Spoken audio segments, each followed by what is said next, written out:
When Germany violated Belgian neutrality in August 1914, Britain went to war over it. For neutrality must be guaranteed, right? Well, that seems a bit hypocritical for Britain at this point, because as far as violating neutrality goes, we can really see that the Allied position now is, two can play that game.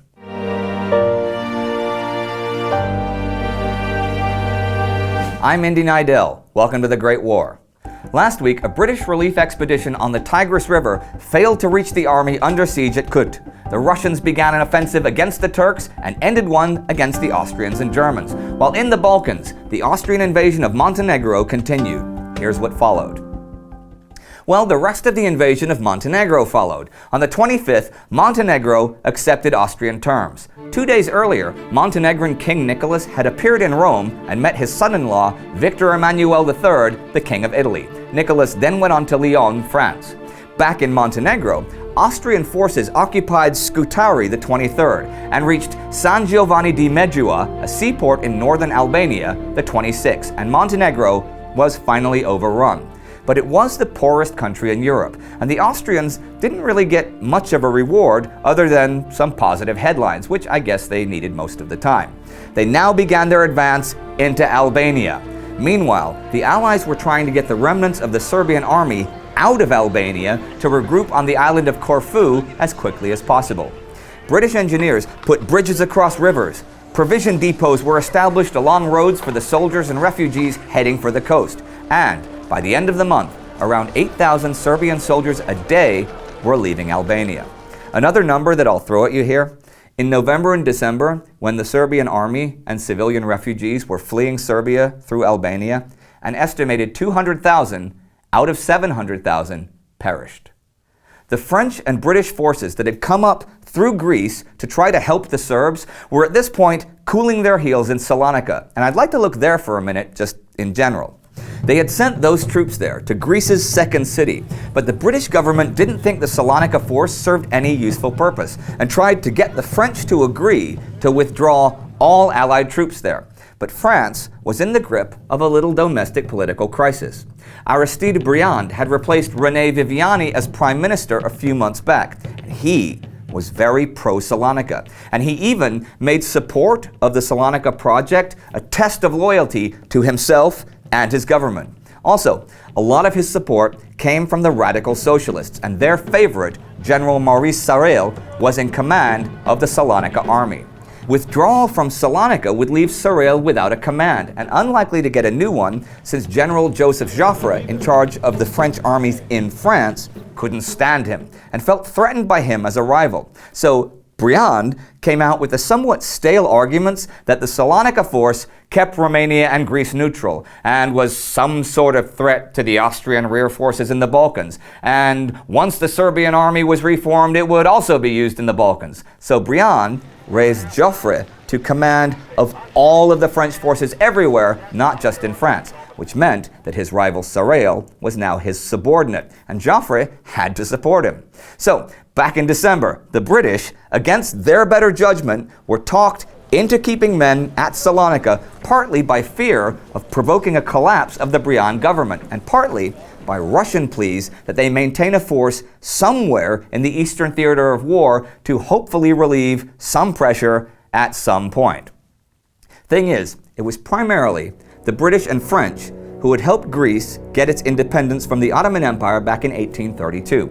And since then, they had constantly supported that independence. But now, they really acted like Greek independence was a secondary issue to their own convenience, and Greece was not happy. Lemnos, the largest island in the northern Aegean, had been requisitioned for the Dardanelles campaign, and they had landed tens of thousands of troops at Salonika without even really asking permission.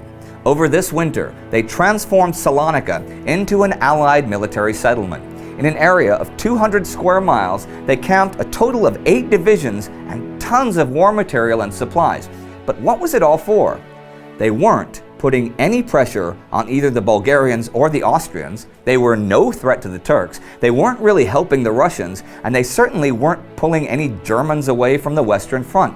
What were they doing? Well, they were suffering. Malaria is endemic in northern Greece, and just something to keep in your head in future, malaria caused 10 casualties for every 1 taken in battle for the Salonika divisions. German journalists even described Salonika as the greatest internment camp in the world, and it was even worse than that.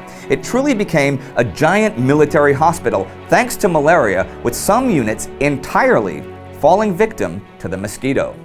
Of course, disease and suffering weren't confined just to Salonika, they were everywhere, including the Western Front. The Western Front had been pretty quiet all month, but this winter saw a terrible outbreak of trench foot. See, men standing in freezing mud for days on end in their field boots or puttees would first lose all feeling in their toes, and then the feet would begin to swell, then go totally dead, and then burn like they were on fire. Often, when relief units would come to the frontline trenches, many of the men being relieved could not even walk away from the trenches. They'd either have to crawl or ride on someone's back. This is thousands of men we're talking about. Now, a lot of generals and higher-ups thought that this was because of carelessness or even deliberate malingering. There were, to be fair, a lot of cases of people wounding themselves intentionally to get out of the trenches, shooting off fingers or toes. But this was the real thing, and the pain was excruciating. One British battalion, the 49th, had over 400 cases this winter, far more than casualties from the actual war. A cure was eventually found, though, and it turned out to be rubbing the feet with oil a few times a day. Next door in Germany, this week saw the Kaiser's birthday on the 27th. It also saw an escalation of an anti-America campaign. That day, the statue of Frederick the Great in Berlin was covered with an American flag, draped in black with these words in gold letters on a silk banner attached to it: "Wilson and his press are not America." Photos of this were sent all over Germany, and one paper wrote, "Frederick the Great was the first to recognize the independence of the young republic after it had won its freedom from the yoke of England, at the price of its very heart's blood through years of struggle. His successor, Wilhelm II, receives the gratitude of America in the form of hypocritical phrases and war supplies to his mortal enemy." Those sentiments were actually mirrored elsewhere in Greece. Greek King Constantine made public statements in the American press that got worldwide attention after the French occupied Fort Karaburun near Salonika this week. He said, "It is the merest cant for Great Britain and France to talk about the violation of the neutrality of Belgium after what they themselves have done and are doing. Just look at the Greek territories already occupied by the Allied troops. In proportion to all Greece, it is as if that part of the United States, which was won from Mexico after the Mexican War, was occupied by foreign troops, and not so much as by your leave.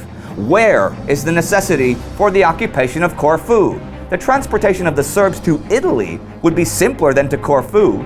Is it because the Italians are refusing to accept the Serbs, fearing the spread of cholera, and the Allies are thinking the Greeks want to be endangered by cholera any more than the Italians?" It's not surprising that this made headlines, since what the Allies were doing does reek of hypocrisy. And every time they occupied a new part of Greece, Lemnos, Imbros, Karaburun this week, the Greeks would protest, and nobody took any notice.